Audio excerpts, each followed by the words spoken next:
for coming. My name is Elaine Ambrose. I own Mill Park Publishing, and we provided the fruit out there. I only do it because it gives me a chance at the microphone, so I exploit everybody I know.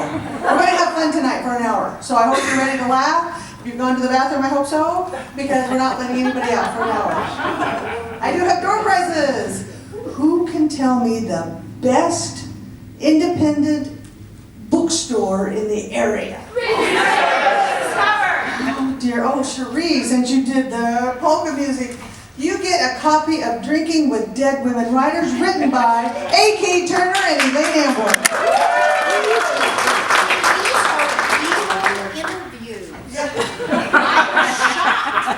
Elaine was this old. True story. Cherie came up, she was a judge, and she came up to me and said, I am a judge. you are, I would never judge you for that. But she came up and said, so when did you meet Margaret Mead? That was funny. Okay, we have another door prize. Who can tell me the name of a famous female humorist who wrote newspaper columns for 30 years? There you go!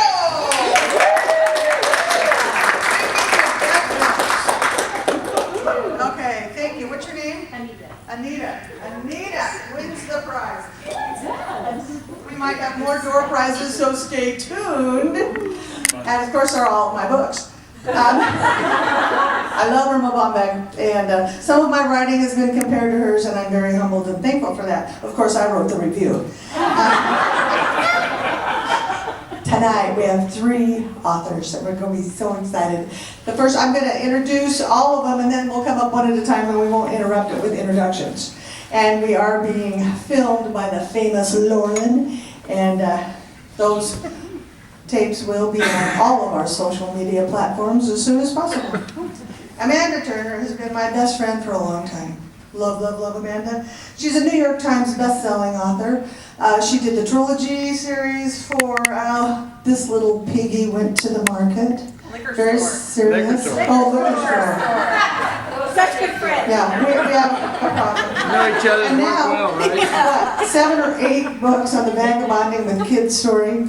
I tried vagabonding with kids, but they found me. Remember that one. And so she's going to come up first, then I'll be second, and then third, Jen Man. I love, love, love Jen Man. Jen Man. What does she do? What? I'm not your best friend too. You're my best friend. Jen is my best friend, and she has over 1 million followers on social media. I think I have 1,236. So I'm a little bit behind her. 37. But 38. you are. You're my best friend because you like the polka. Jen is also a New York Times best-selling author, and you've got to look up her books. People I Want to Punch in the Throat. Very serious comment on today's society. And don't forget the ever-popular, I Just Want to Pee Alone. Talking about motherhood.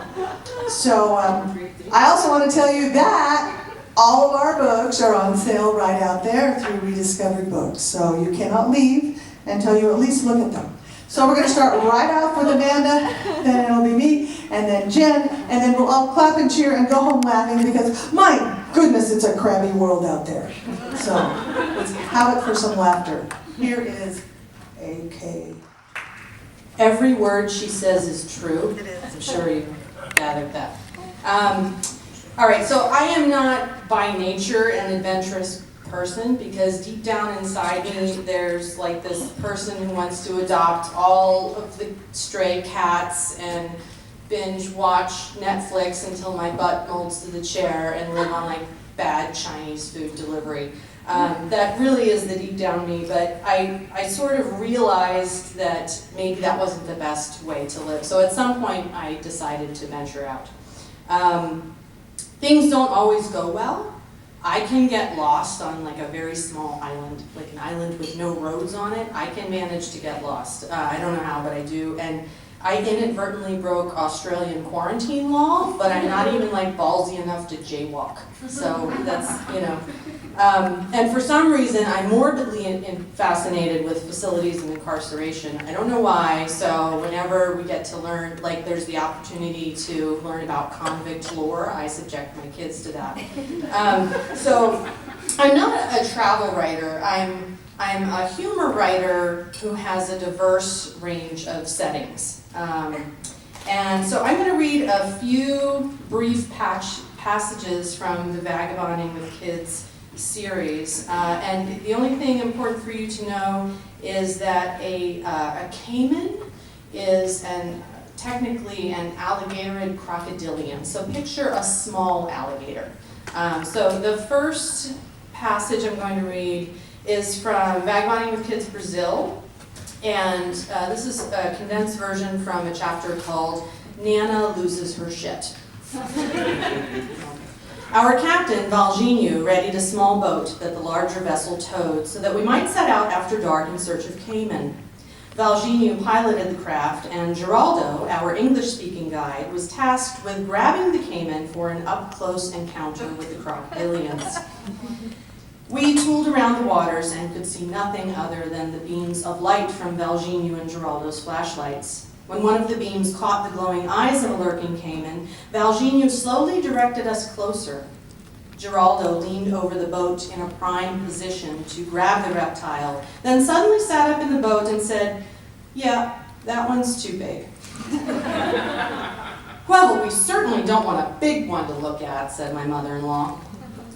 Valginho directed us to another one near the shore and expertly maneuvered the boat so that Geraldo could step onto land just feet away from a caiman. That one is too big too," said Geraldo. The scenario repeated itself half a dozen times. Geraldo and Valginho conversed. I didn't understand much of the Portuguese that passed between them, but it was apparent to all of us that this was not Geraldo's forte, and that Valginho was preparing to step in and show him how it was done. Valginho spotted a caiman, pulled the boat alongside the creature as it lurked in the water, and then exited the boat. He stood in his flip-flops and cut-off shorts, no protective rubber boots or thick gloves, in water up to his knees, unable to see anything other than where his flashlight shone. "Oh dear Lord," I said. "He's either the coolest guy in the world or incredibly stupid," Mike whispered. "Mom, I'm scared," said Ivy. Valginho handed his flashlight to Geraldo, who pointed them both at the caiman. In a flash of movement, Valginho expertly grabbed the beast by its snout and tail as it thrashed around in protest. The caiman was 3 feet in length and therefore much larger than we'd anticipated. As soon as he plucked the reptile from the water and handed it to Geraldo, my mother-in-law began screaming. "That motherfucker is not staying in the boat! Get that fucker out of here!" It should be noted that my mother-in-law is not generally considered hot enough, nor is she inconsiderate of the delicate ears of my young children, but when confronted by the caiman, she lost all reason and perspective. "Calm down, Mom," Mike encouraged, but the profanity continued for another 30 seconds until she realized that the animal no longer thrashed nor lunged for anyone's throat. "Oh, Jesus," she muttered. "Oh, Jesus." Valginho repeated the process with an even larger caiman so that we might have the opportunity to study more than one species. "So we can take these back to the houseboat so that you can have a better chance to see them in the light," Geraldo said. "But we'll need someone to hold one of these so that Valginho can drive us back." "I'll hold one," I volunteered, my hand shooting up in the air like an eager teacher's pet. "We're taking them back to the boat?" my mother-in-law shrieked. "I'll hold one," I said again, louder this time to ensure that I was heard. "So we'll need one of you to hold one of the caiman," Geraldo repeated. "I'll hold it," I said again, and felt like the kid in class who can't possibly raise her arm any higher, screaming at the teacher, "Pick me! Pick me!" "I'll hold it," my father-in-law said quietly. Geraldo instantly turned to him and handed him the caiman. My My feminist blood reached a steady boil from which it would not cool for at least the following hour. I grudgingly had a brief turn holding one of the caiman, which was docile and resigned peacefully at being held at the jaw and tail by human hands. The other caiman was more agitated and thrashed about in the hands of my father-in-law, who had a slightly disconcerted look on his face, as if he was wondering what exactly would happen if he screwed up and the reptile broke free. After subjecting the caiman to many photo ops, we let them go into the water, and I wondered with just a hint of melancholy if they would be able to find their way back home to the banks from which we plucked them. This next, also from Vagabonding with Kids Brazil, is from, well, I'm not going to tell you the title of this chapter. Spoiler.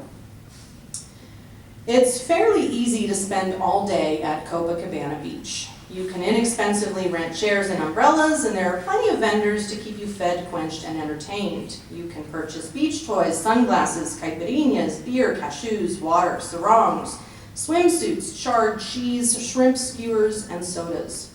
One vendor walked around with a yoke over his shoulder and steel kegs at his waist on either side. "Excuse me," I said in Portuguese, "what is that?" He answered, but I couldn't decipher what he was saying, so he took a cup and gave me a sample.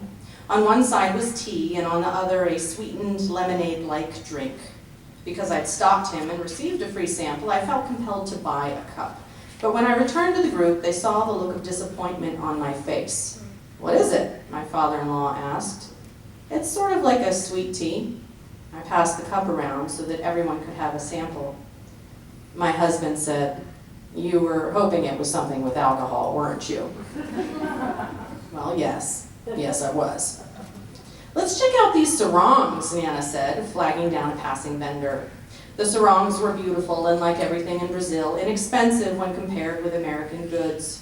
My mother-in-law and I perused them while Mike played with the girls in the surf. "What do you think of this one?" I asked. It was an elegant pattern in black and green, dominated by an elephant.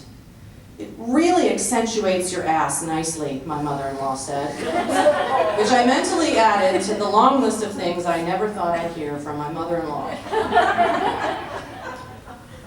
"You have an elephant ass," my father-in-law said. "Excuse me? I mean, that's a good thing. I mean, it looks good on you."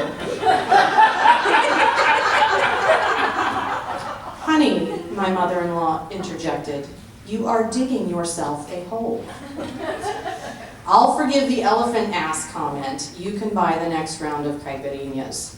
My father-in-law nodded in agreement. When Mike and the girls returned to our spot for a break, the adults chatted about what else we might do in Rio, agreeing that after our time in the Amazon, we were all exhausted and probably content with just enjoying the beach. "Do we want to go see Christ the Reminder?" my mother-in-law asked. "Christ the Redeemer," "Well, if we see Christ the Remainder," Mike said, "it will have to be tomorrow." "Christ the Redeemer," I said again. Part of me wanted to see Christ the Redeemer, Remainder, just for the chance to lay eyes on a statue of such scale. There's something undeniably impressive about an almost 100-foot statue built almost 100 years ago.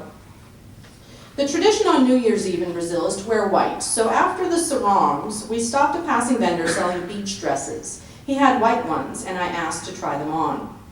The first dress I put on brought with it the possibility of getting awkwardly trapped in an article of clothing in front of a large crowd of people. When I realized the dress was too small, it was too late, as I had one arm and half of my head sticking up out of the dress, and the fabric stretched tight across my chest, mashing my breasts as if they were bound with duct tape. In addition to the embarrassment of being temporarily trapped in an article of clothing, I also had the fear that I might rip the dress in my efforts to either get it all the way on or remove myself from it.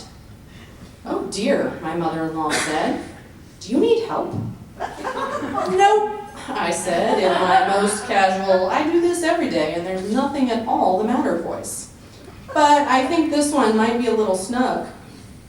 Everyone knew this was a gross understatement, but they spared me the humiliation of pointing it out. I removed the dress and handed it to my mother-in-law, who wore it well. So this next section is from Vagabonding with Kids, Australia. And this is from a chapter called The Sex Lives of Koalas. Packing up to leave Byron Bay included the distasteful task of emptying out the camper toilet. The dump station for this was, in my mind, located in a spot to give the full camp a perfect view. Disposing of our waste in so public a place felt like pooping in front of strangers. So I went about the task early before most of our neighbors had risen.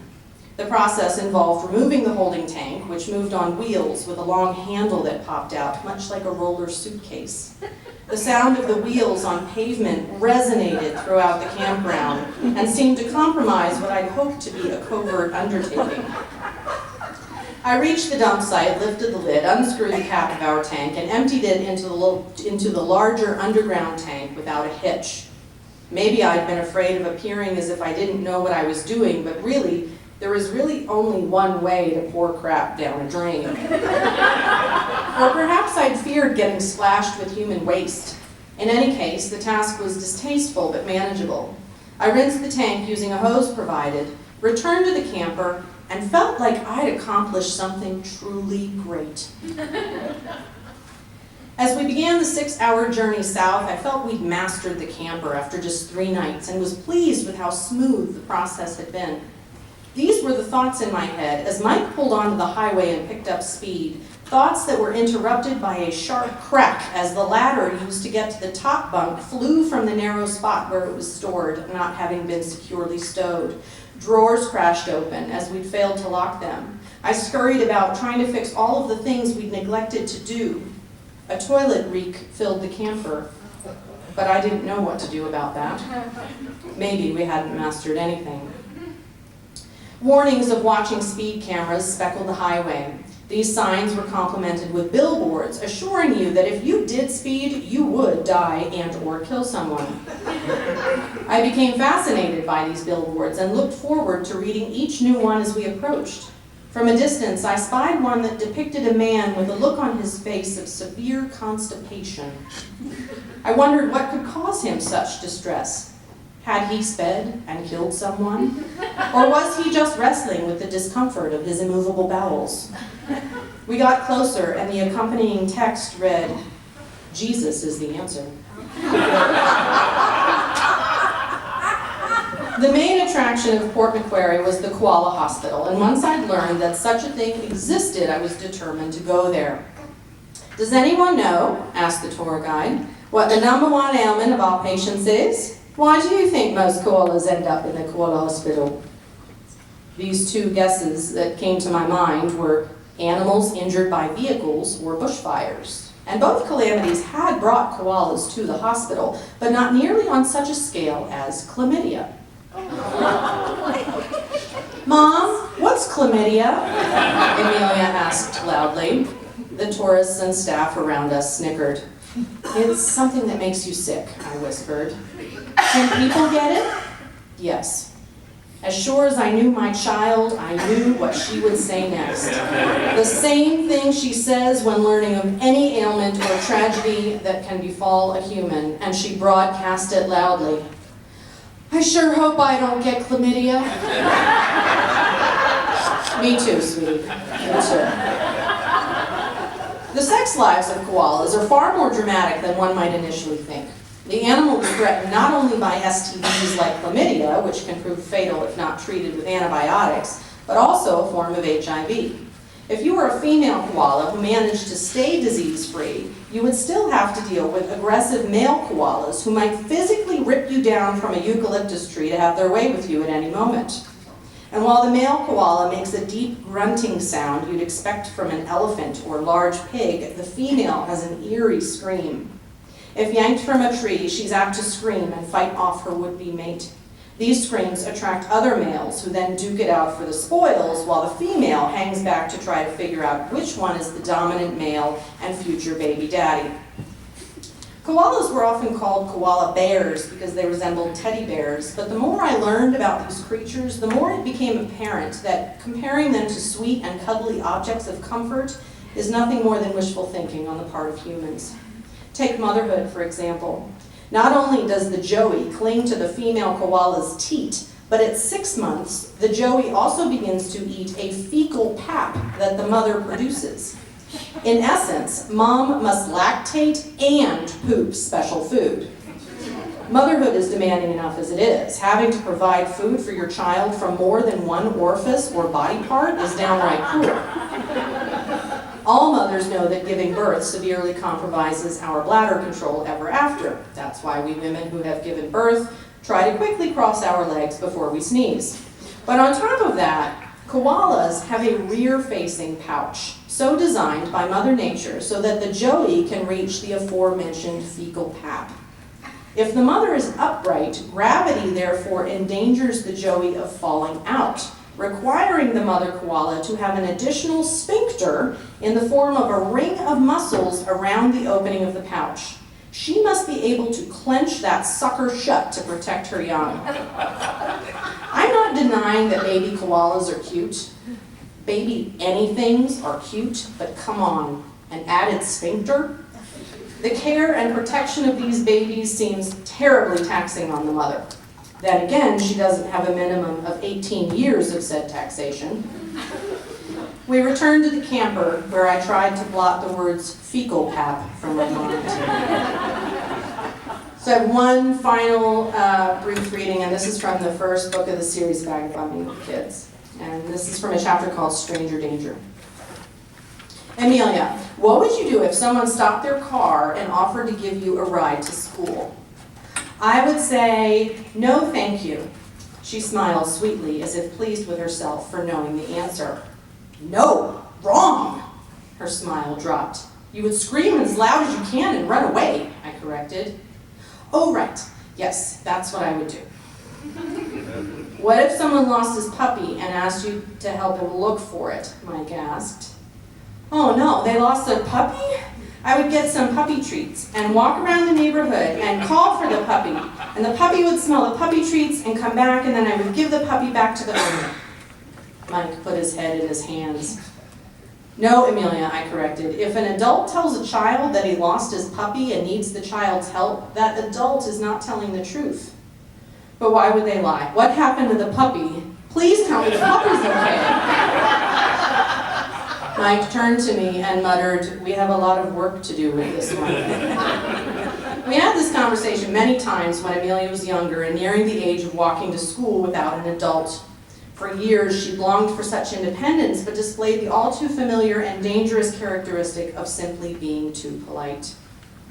While Amelia is outgoing, friendly, and inquisitive, Ivy limits her interactions and prefers to have Amelia lead the way in social situations. The one exception is for waitresses. Ivy routinely tells waitresses that they are pretty. This is endearing in itself, especially in light of the fact that she awards this compliment to many waitresses of varying appearances. As long as a waitress has something pink and or sparkly somewhere on her body, Ivy will deem her pretty and tell her so. Nothing precludes this. Not obesity, deformities, age, acne, or grossly asymmetrical features. This often leads to exceptional service once the "you're pretty" statement has been uttered, for which we're grateful. We have wondered, however, if Ivy's preoccupation with all things pink, sparkly, and princess-related might be her Achilles heel, her equivalent to Amelia's overly friendly nature. Ivy, what would you do if a princess in a beautiful fairy dress stopped your car and asked you to get in? Princesses don't drive cars. But you'd say they did. They don't. Would you get in the car? No, because she'd be lying. If a princess was driving a car, then she's not a real princess, and that means she's lying to me. No way. What if, Mike asked, the prettiest waitress you'd ever seen told you to go with her so that she could give you a lollipop? In addition to her obsession with all things girly, Ivy is highly motivated by sugar. That depends. On what? Are we in the restaurant where she's the waitress? No, Mike answered. You're at the playground. What would you say? I would fire her, Ivy answered, because she's at the playground when she's supposed to be at the restaurant. She's fired. What would you do if someone tried to pick you up and take you away? He asked. I would scream as loud as I could and kick him in the weenie. Mike turned to me and muttered, our work here is done.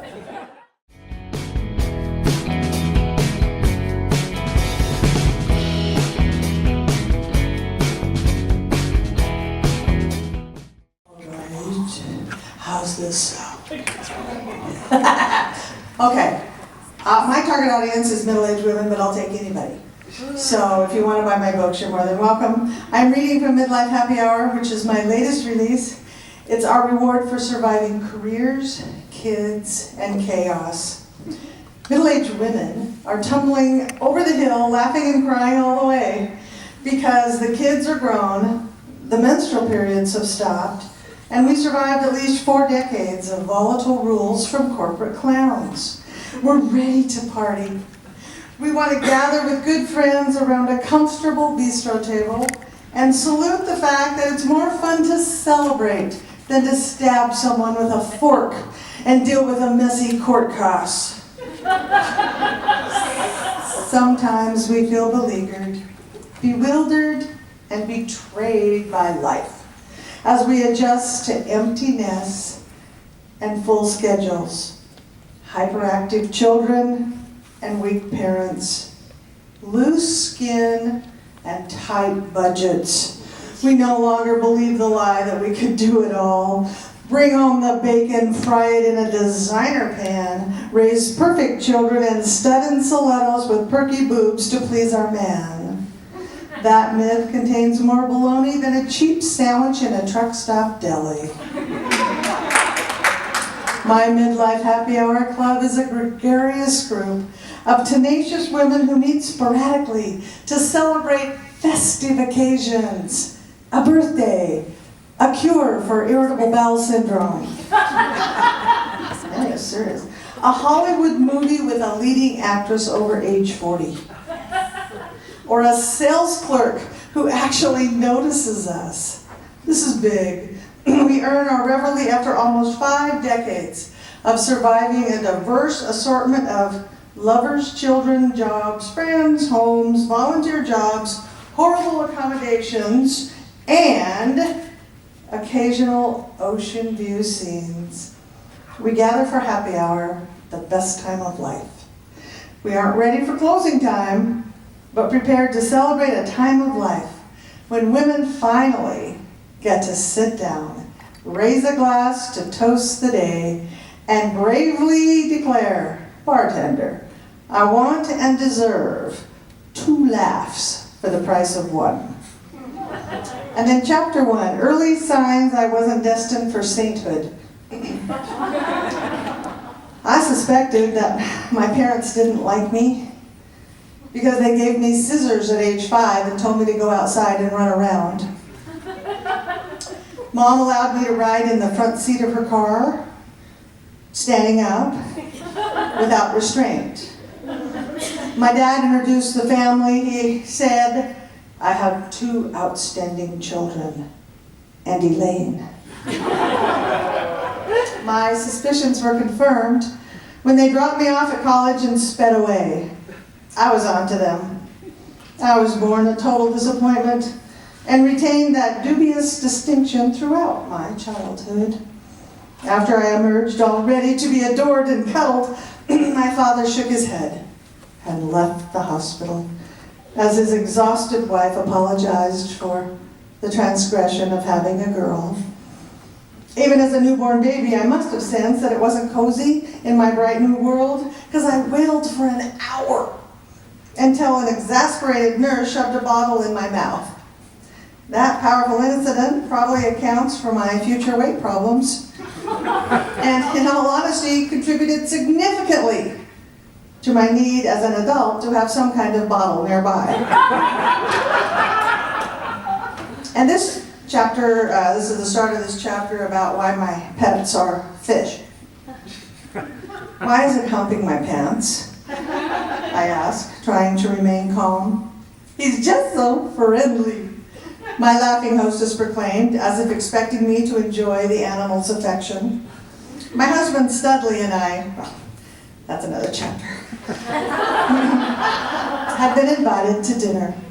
And we arrived at our host's lovely home and exchanged pleasantries as I offered my famous baked wonton appetizers.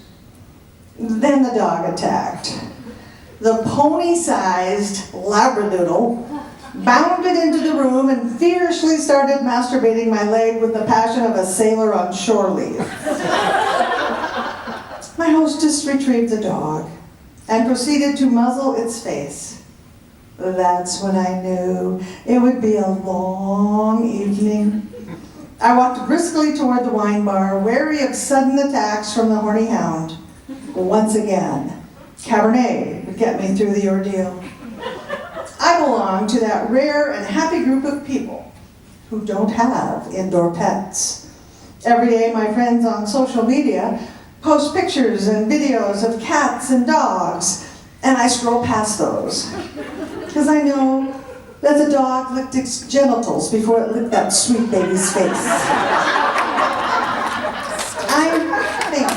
I love you in the front row, by the way. I'm particularly bothered by the sight of dogs sleeping with babies, pets in human beds, and cats in clothes. At the risk of being pelted with stale dog biscuits and bitten by animal rights activists, I politely request that pet lovers accept the fact that some of us prefer not to live with hairballs, poop behind the couch, and animal hair in our food. I'm amused and slightly irritated when people prance about with carriers that hold their precious tiny dogs. Why do they expect me to gush over an animal in a purse? If this little hairball could talk, it would say, "Get me out of here," so I can sniff that dog's butt.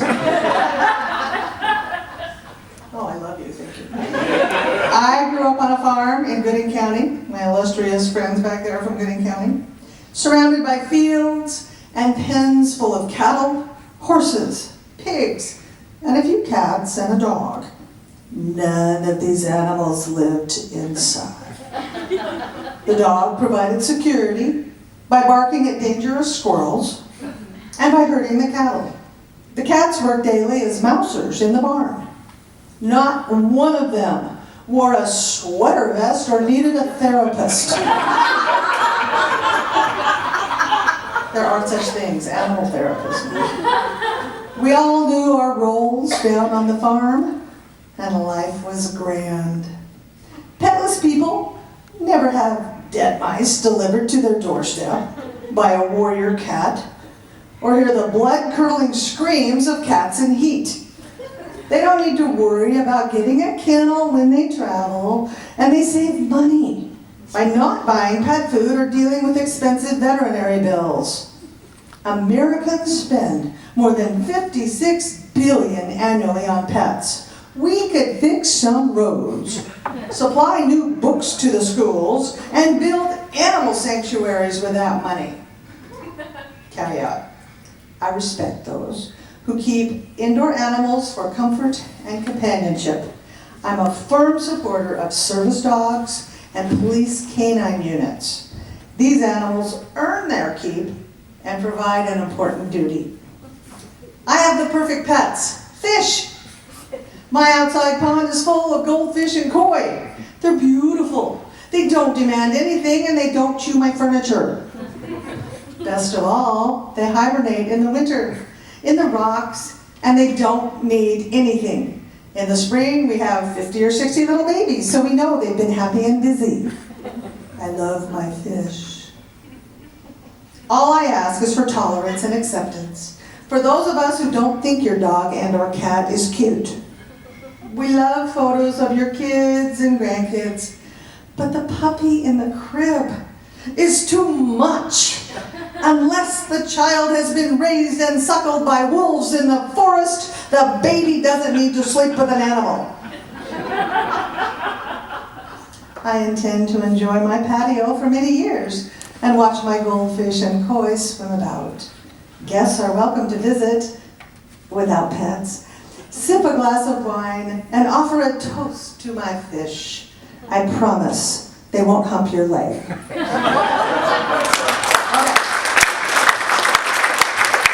I need your help. My third book in the trilogy, my midlife trilogy, is going to be a midlife zodiac. And as you know, the subtitle tells what the book is and is directed to the audience. Subtitle, Midlife Happy Hour, is our reward for surviving careers, kids, and chaos. Subtitle for Midlife Cabernet, Life, Love, and Laughter After 50. I have two choices and you're going to vote on them. My new book is Midlife Zodiac, and I'm going to use the stars and the heavens and the constellations. Number 1, horoscope humor for women over 50. Second choice, amusing astrological anecdotes for authentic women who don't give a shit. Or 2, will you publish it? Yeah.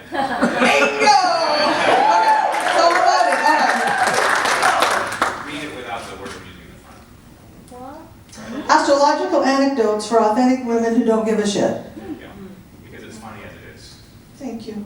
My work here is done. But just as a quickie on this, on my new book that's coming out, Aquarius, January 20th through February 18th, The Dawning of the Age of Hilarious. My astrological chart indicated I would experience a significant change in my career. I was a manager at Boise Cascade Corporation and interpreted the horoscope to mean I would have a raise and promotion. I was excited when my boss invited me for a private meeting, but instantly crushed when he stoically said my job was eliminated and I would be moved from my top floor window office right over there to a dark cubicle in the basement. I realized my corporate days were over when my name was erased from the company personnel directory and my office chair was hidden behind a ficus tree in the lobby. I tossed my name badge into the enormous coffee pot, swiped a few pens and pads of paper, and marched out of the building into the freedom of middle-age unemployment. My new reality had not been predicted in any horoscope. After drowning my sorrows in liquid, I'm trying to be good here. I reminisced about the good old days. I used to strut in my tailored suit with my leather briefcase into a posh coffee shop and order a $6 cup of hot liquid with a complicated name. I would smile confidently at the baristas, being careful not to rudely gasp at the multiple nose rings, disheveled man buns, and or tattoos of marauding skeletons wallpapering the arms. Watch and learn, grasshopper. I imagined whispering to the young androgynous person taking my money. Someday you too can buy overpriced flavored water. My arrogant attitude was short-lived when my corporate job was eliminated, and I was exiled, unwanted and forlorn, like yesterday's scuffed saddle shoes and toothless poodle skirts. That's good. That's good. Now I shuffle in my flannel pants and 10-year-old fuzzy slippers, which multitask as dust mops, into my kitchen and pour a cup of budget coffee into a weathered cup that has the words, "This could be wine."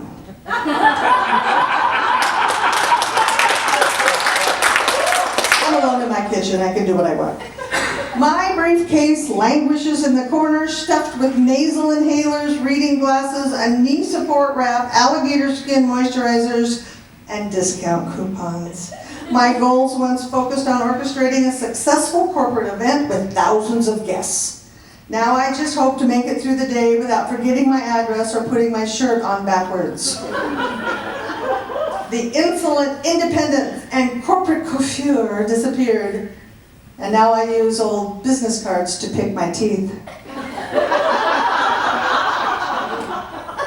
And my messy ponytail resembles the baristas of the business in the coffee shop. Maybe I could have their job. They seem so happy. Now I'm semi-retired and my brain is weary. Years ago, it would instantly compute the outline for a pending business speech, the piano recitals for my daughter, the football schedule for my son, the routine maintenance on the home furniture, and what outfit to wear to a charity gala with my husband. Now, it seems content to putter in second gear and only snaps to attention if I set my clothes on fire when I back up to a lighted burner. At least I have those essential reflexes. Being nimble is difficult because my growing belly continues to block the sun. I can no longer use the excuse of just having a baby because he's 30. To flatten my stomach, I try crunches, planks, and leg lifts. But after 5 minutes, it's so discouraging because nothing happens. I wake every morning filled with fear that my tummy had mysteriously doubled overnight, and I'm afraid to peek until I detect no new noticeable abdominal protrusion, and it appears safe to roll out of bed without breaking the floorboards. I stand up, pleased with that physical success. There are advantages to being retired in an empty nest. I consider it a major accomplishment to be showered and dressed before noon, and it's okay if my socks don't match. And if Studley comes home for a nooner, woo, leave the door open. It's true that living past 50 is our reward for not dying young.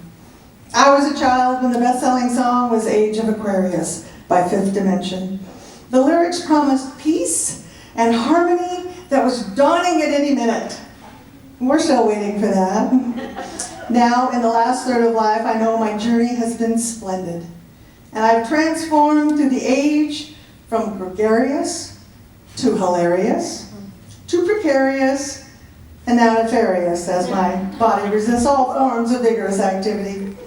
Perhaps it's the natural order of things, or it's a sign that the only things in my horoscope that were ever correct was the month of my birthday. For my new routine, I'll sit with my coffee in the morning, read the newspaper, and let the sunshine in as I find peace with my age.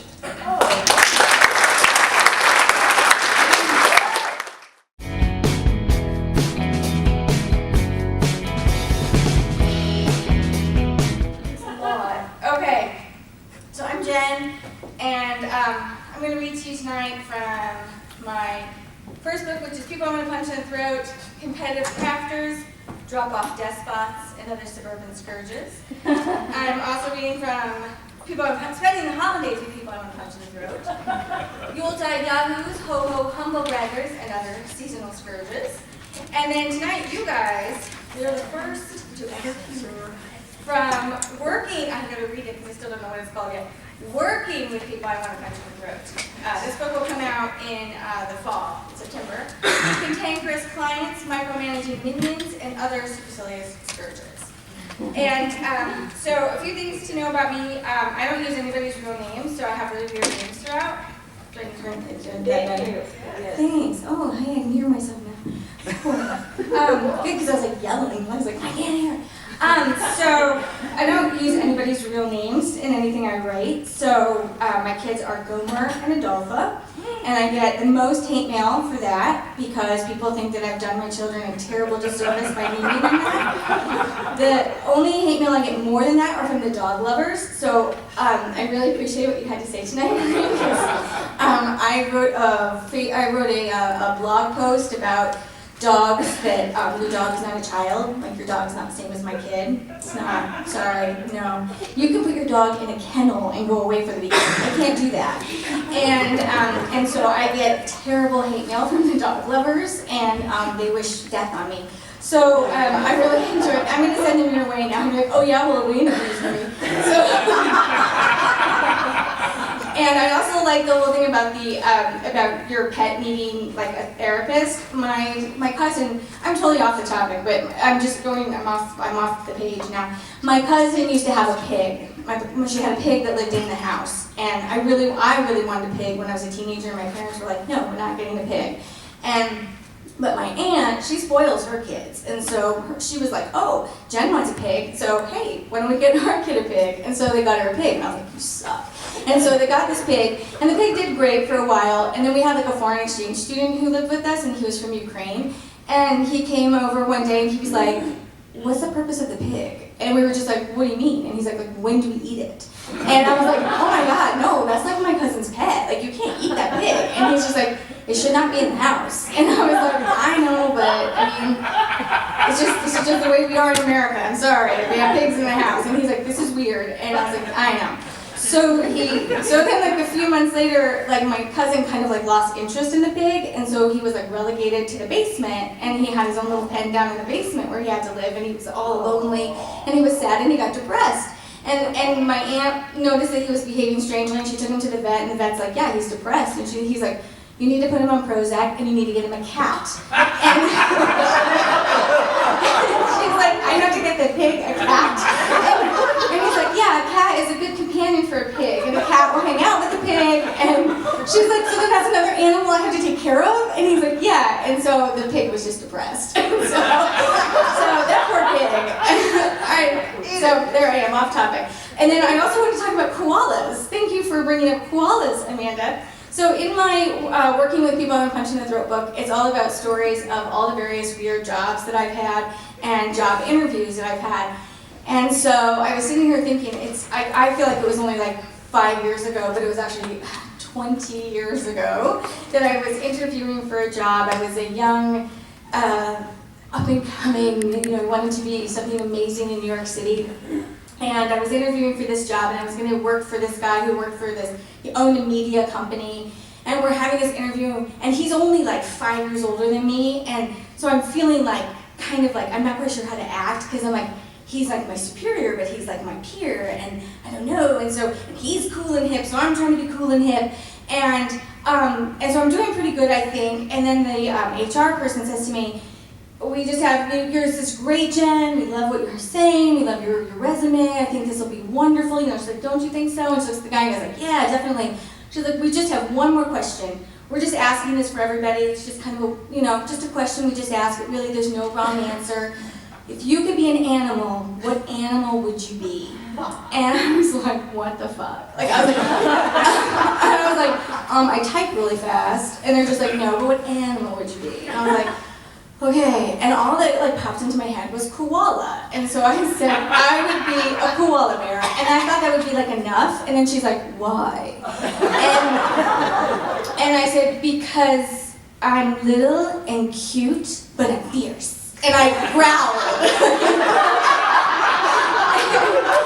And had I known that they had 2 sphincters, I would have said that.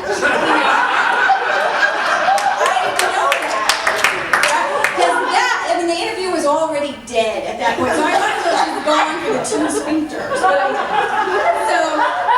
And then on top of that, like as we're leaving, I know it's over, like I'm still hoping that maybe I've said the right animal, and I know I haven't, and as we're leaving, he like shook my hand, and I winked at the guy. And he's like, thanks for coming, I'm like, no problem. So I didn't work for that guy. So there you go. So thanks for reminding me of those stories, ladies. So now I'm going to add those to my collection. I'm always inspired by hanging out with you 2 funny people. All right, so this first one, let me set my timer. I didn't set my timer, I'm sorry. You're fine. Whatever Okay. you want to do. Just go for it. So I'm reading from Working with People I Want to Punch in the Throat. And this one's called, Thanks for Interviewing Me and My Hideous Nose. It was 1997, and I was in between jobs. I'd been downsized, i.e. fired, from an engineering firm. I'm not sure what I did wrong exactly, but I think it was related to my illegal black market office supply store I was running out of my cubicle. And I was searching for my next job when I decided to take a huge leap. The year before, I logged on to AOL and met the most interesting cheap bastard on the internet, and I was falling for him hard. Ebenezer lived in New York City, and I was in Kansas City. It was hard to make the relationship work when we were so far apart. We'd been doing the long-distance dating thing, but we finally decided it was time to make our relationship legit. One of us needed to move.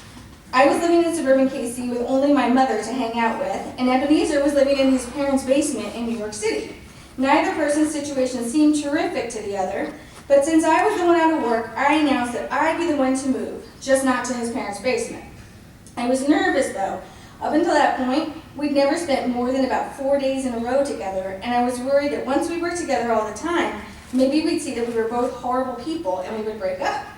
I didn't want to get dumped and then run the risk of bumping into my ex in the relatively small metropolis of Kansas City, but I reasoned if we broke up in New York City, I could disappear into a city of 8 million people and live out my dream as one of those writer types you always see on TV, living in fabulous, shabby chic, rent-controlled apartments with enormous walk-in closets. Seemed totally possible. So I jumped at the chance to move. I wanted to have a job before I moved, but it seemed impossible. I spent a small fortune buying the Sunday New York Times so I could literally circle want ads with my pen. We used to do that, people. We used to do that. I was burning at my dad's fax machine, sending out resumes, but hardly anyone was responding. I applied for a bunch of jobs, but no one wanted to talk to me on the phone. They all wanted to interview me in person. Finally, I got one human resources manager who agreed to talk to me over the phone. It's just that you're not here. We're not sure you're serious about making a move, she told me. I'm serious, but I can't make the move until I have a job. I understand, but it just doesn't work that way, Jen. You need to take the leap and come here, and then you'll get interviews. You're sure? I asked. I'm positive, she said. Your resume's good. It's just the fact that you're in Kansas is making it difficult. I'd interview you if you came. Okay, thanks. There was nothing I could do except take the chance and move across the country and hope someone hired me. I explained my predicament to my parents, and I didn't know if they were just eager to be rid of me or if they really believed in me. Either way, they helped me make the move.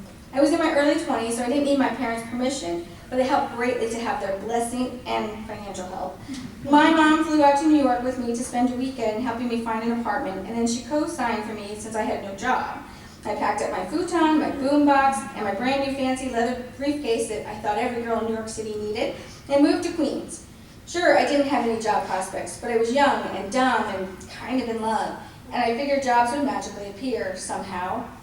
My parents, God bless them, didn't say a word to me. I can't even believe it now when I look back. On the outside, they were like, yeah, go, you'll be fine, it'll be great. On the inside, they were probably dying. They had to be, right? Either that or my dad was totally turning my room into a library. I immediately started answering want ads, but it became quickly apparent that my English degree was once again not in great demand. I was surprised because New York was the land of publishing. I was positive that Random House or Simon & Schuster needed me. How could they not? It was a shoo-in. Think about it. I love to read and talk about books. I thought, what else is there to do in publishing? Unfortunately, most of the publishing houses were like, yeah, we prefer Ivy Leaguers, and we do a lot more than just read books, Jen. I started getting nervous. My rent was due, and I needed to find something fast, or else I'd be back in Kansas before you could say flying monkeys. I took a close look at my list of applications and decided I'd been too picky. I was consumed with looking for a job that I loved and a job that could be a career, and that wasn't going to cut it anymore. Desperate times called for desperate measures. So instead of reading job descriptions, I just started skimming the ads for salaries. I needed a certain amount to pay my bills, and I was willing to do anything, almost anything, for the money, and I could find a career later. I was skimming pretty hard one day when one of the job descriptions caught my eye. It didn't sound sexy, but I had all the necessary skills. Organized, self-motivated, attention to detail, the usual bullshit. I faxed over a resume, and by lunchtime I had a call back. Hello, this is Dr. Blum's office. You sent us a resume? Yes, hello, I said. I scoured my spreadsheet and found it. Dr. Blum, plastic surgeon, seeking office manager, good money, excellent benefits, close to home, winner. Dr. Blum would like to set up a time to interview you. Great, I said, grabbing my calendar. When? I have some time this afternoon. No, it can't be during regular business hours. He's very busy. He prefers to meet candidates after patient hours. He can meet you tomorrow night at his office. Okay, what time? 11.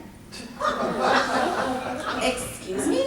I said, I thought you said he needed to meet after work. Yes, he can meet with you at 11 p.m. at his office.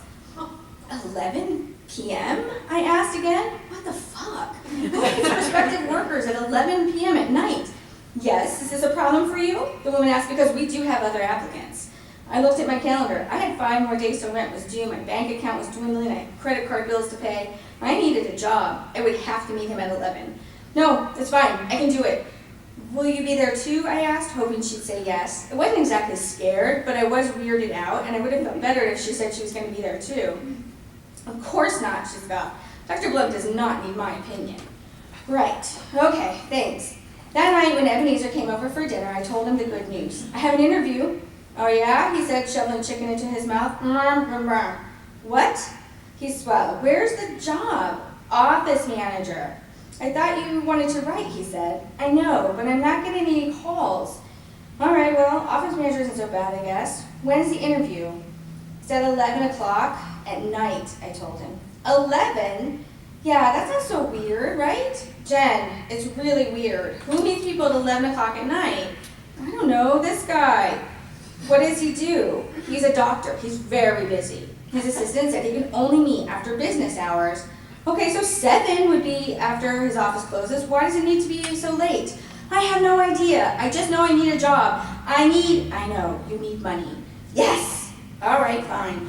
So I'll take you. You're not gonna go alone. Oh my God, you cannot take me. How creepy is that? Hi, I'm here for the job. This is my psycho-controlling boyfriend who goes everywhere. It's not like that. I will take you and I'll wait outside. He'll never even know I'm there. That night, Ebenezer borrowed his parents' car and drove me to the interview. We arrived about half an hour early. Nice place, he said. What kind of doctor is he?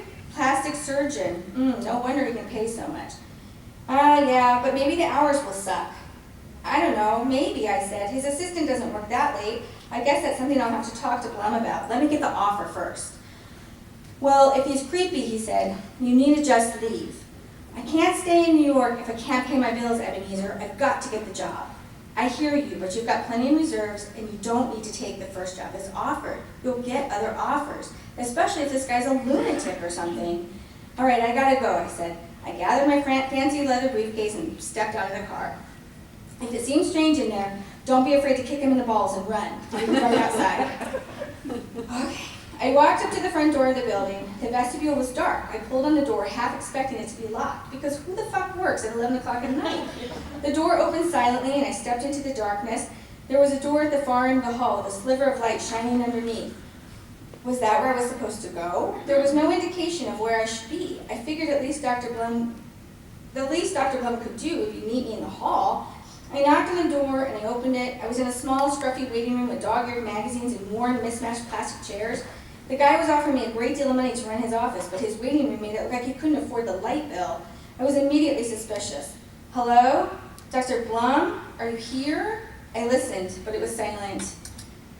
This is ridiculous, I muttered. I was tired. It was way past my bedtime, and I wanted to get the hell out of there. I turned to go, and I found Dr. Blum standing silently behind me. Oh my God! I'm sorry, he said, holding up his hands. I didn't mean to scare you. I was in the bathroom and didn't hear you come in. I'm Dr. Blum. He stuck out his hand. Jen Man, I said, shaking his hand and hoping to God he was a post-pee hand washer.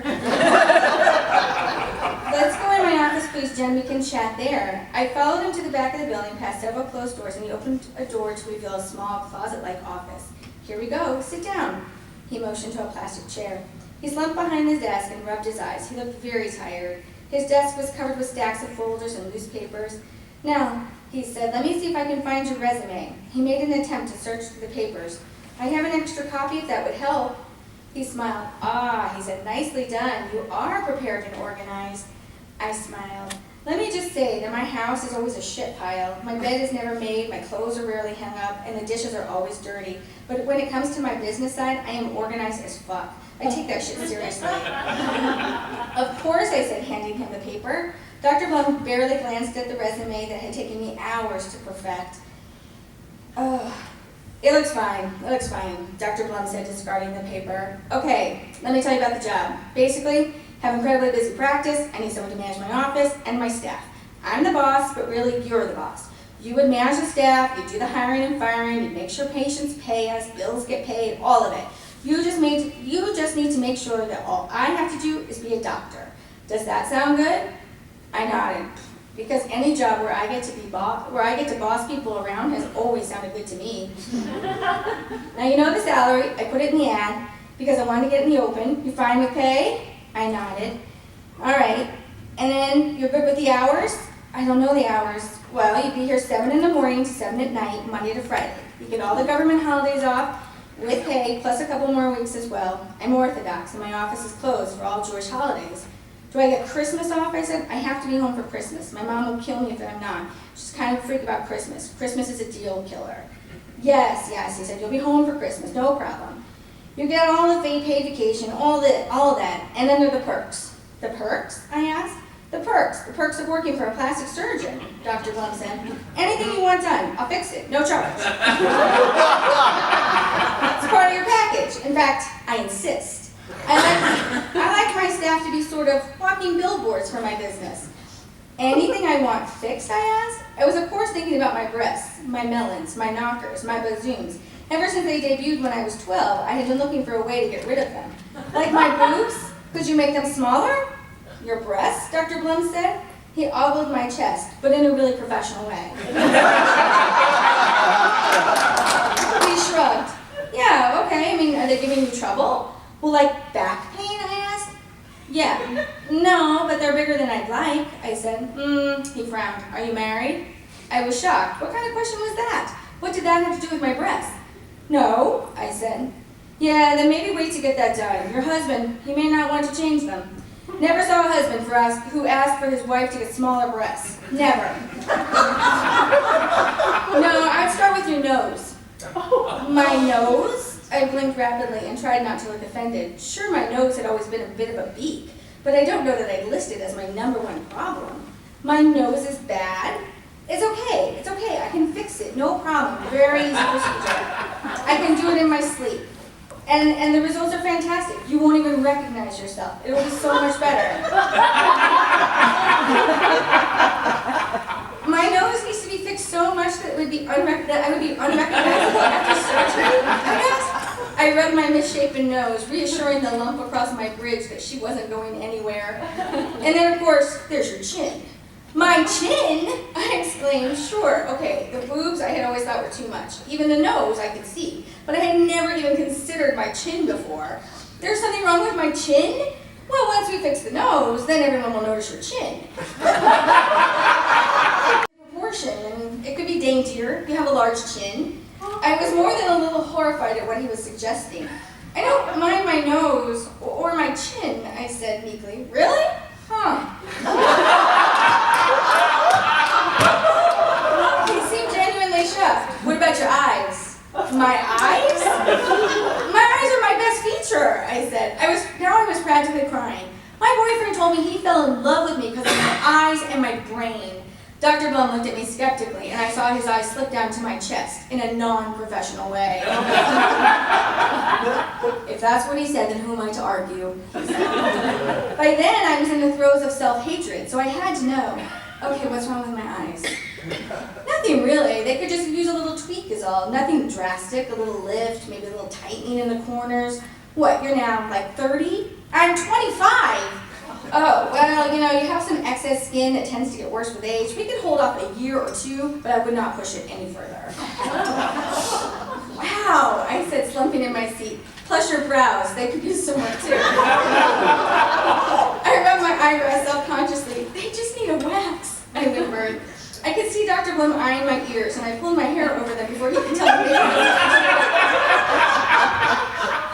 He clapped his hands together and sharply and exhaled. So, what do you think? Do you want the job?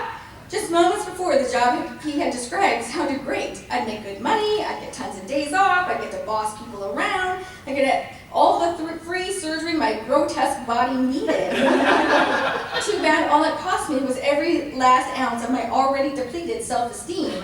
I was instantly aware of my overtaxed bra strap digging painfully into my shoulder. How ironic, I thought. The one part of my body that I want to change, he won't do because my future husband might be a boob man. I narrowed my droopy eyes and took a deep breath through my misshapen nose and exhaled it through my razor-thin lips. He had specifically mentioned my hideous lips, but I figured if I was going under the knife, I might as well get them plump too. And I spoke. Well, I'm gonna need to think about it, I said. He nodded. Well, don't think too long. I'm filling the position by Friday. I'll be in touch, I said, gathering my things. Dr. Blum escorted me to the door. Thanks for coming, Jen. Real pleasure, he said. Thank you. I turned to leave, and that's when he fired his final arrow into me. Oh, I forgot. This might help you decide, he said. We can, of course, do lipo. You're clearly a terrific candidate for it. Of course I am, I mumbled, instinctively sucking in my gut. By the time I flung myself into the car, I was practically in tears. What happened? Are you okay? Ebenezer exclaimed. Did he hurt you? Not physically, I said. I turned and faced him. Ebenezer, you love eyes and my brain, right? His eyes slipped down to my breast, in a non-professional way. Yeah, sure, of course. I didn't accept the job with Dr. Blum. My self-esteem couldn't have survived, and you can probably tell from my face. I also never got my breasts reduced because my relationship wouldn't have survived that either, because apparently Ebenezer could overlook my repulsive nose, chin, and eyes, but smaller boobs are a deal breaker.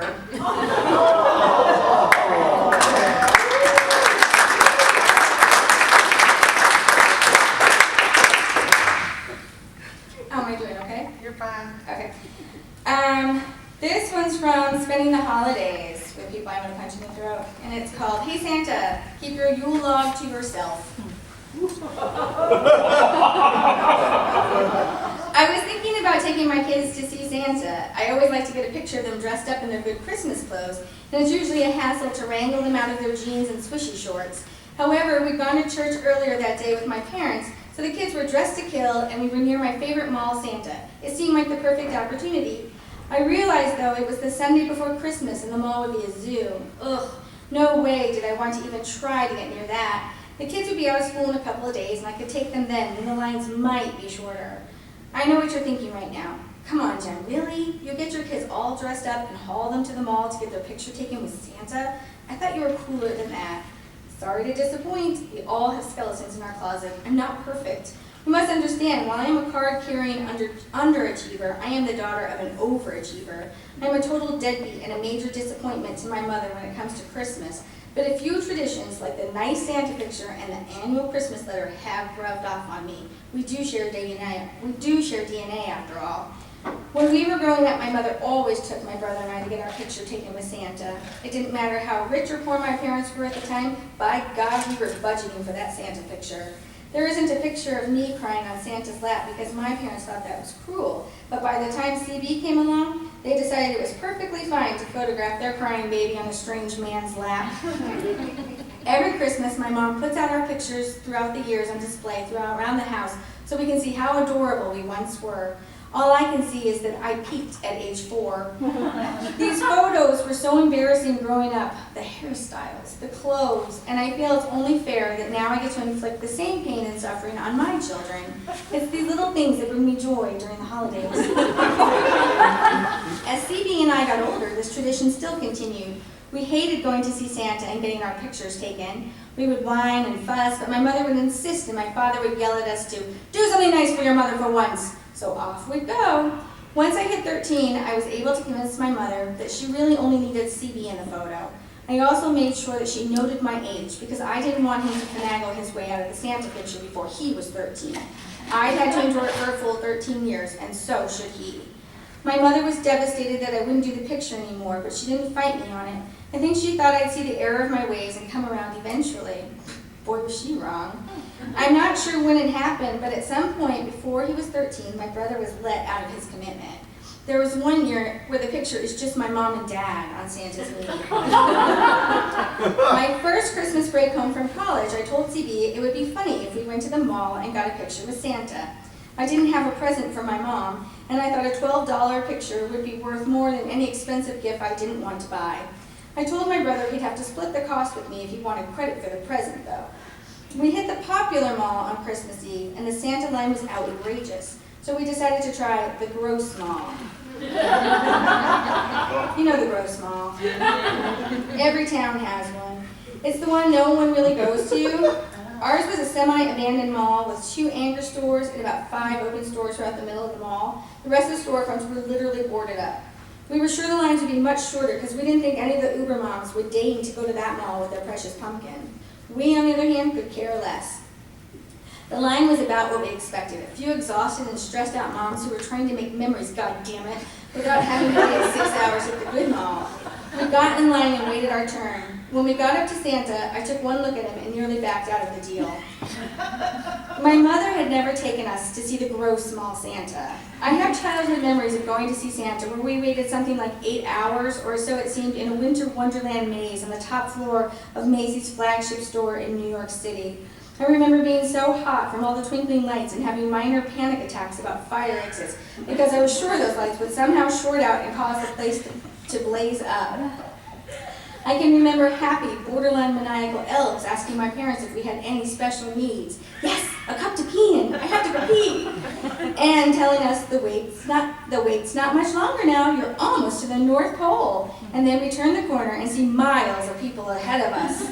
When we finally got in the little cottage to see Santa, he was a good-looking Saint Nick with rosy cheeks, a real beard, a big tummy, and a pricey costume. Macy's hired pros. Once the Santa we got could even speak English to me and CB and French to our friends who had just moved to the States. We all lived for another year after that one. The Santa at the Gross Mall was nothing like the Macy's Santa. He was a dirty mall Santa. He was skinny, like meth head skinny. Who hires a skinny Santa? The Gross Mall does. His beard was real, but it was yellow. His hair was gray. It was lank and filthy. His costume was worn out on the thighs where the kids sit, and the white fluffy parts were dingy. He took one look at me and smiled. Actually, I believe the word is leered. And then patted his bony thighs and said something to the effect of, "Have a seat, sugar." We went up to him and I said, "Oh, we're too big to sit on your lap. We'll just sort of perch." I tried to sit on the armrest of the chair, but I was too short to get up there and keep my feet on the floor. So I sort of crouched and hovered over his scrawny legs, refusing to actually sit down on his cootie-infested pants. I turned around to see if I was in the right place, and that's when I saw that he was sporting wood. "Oh God, take the picture quick!" I yelled. In the photo, my brother is laughing like a hyena. And I look like I just got my ass pinched by a very small Santa. With a boner. Because I did. I didn't say anything about it though. I was all of 18 years old and I was not the spitfire I am today. Instead, I gritted my teeth, paid for my picture, the hell I was going back for a retake, and decided that my mother would never get another Santa picture from me again. If this had happened today, I would own that mall Santa's meth lab car and his trailer home. The sad irony is now that I'm older and bitchier and wouldn't stand for that crap, there will never be another time that a gross small Santa will even want to grab my ass. And let's face it, if he did, I'd probably just be flattered.